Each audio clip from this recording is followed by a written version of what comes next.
I love apple crisp. It's easy. It's actually easier than making pie. And we're going to make that today. So I have 1 cup of flour,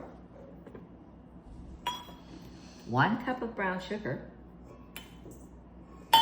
1 cup of oatmeal, just a little bit of salt, and a teaspoon of cinnamon. So a cup, and a cup. And then I'm using a 1/2 cup of margarine. You can use butter if you'd like.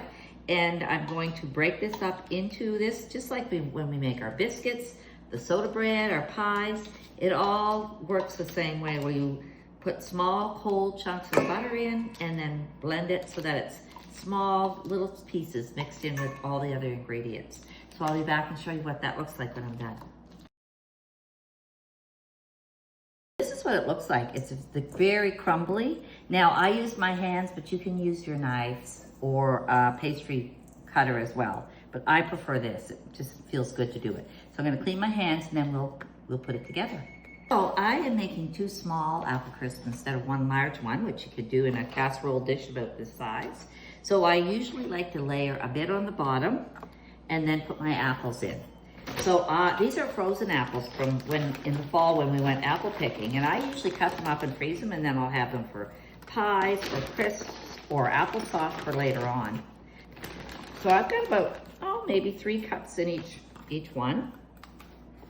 And then I'm gonna take the rest of the mix and put on the top.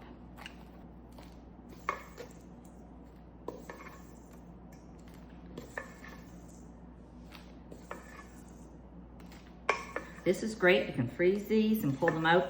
You can pre-cook them or put them away like this and cook them later when you get them out of the freezer after they've thawed a bit.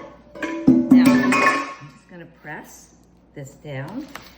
Some people like to put cinnamon and sugar on their apples before they do this, but honestly, I think with the apples that are already have some sweetness and there's already brown sugar in this topping, I don't think you really need any more sugar, because I like to put ice cream on mine.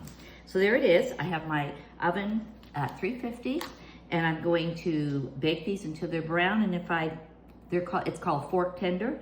If I poke it with a fork and the apples are cooked, and then they're done. So I'll show you later.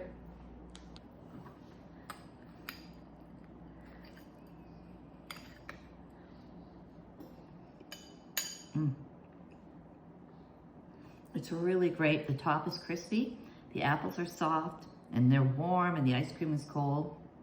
Give it a try, you'll love it.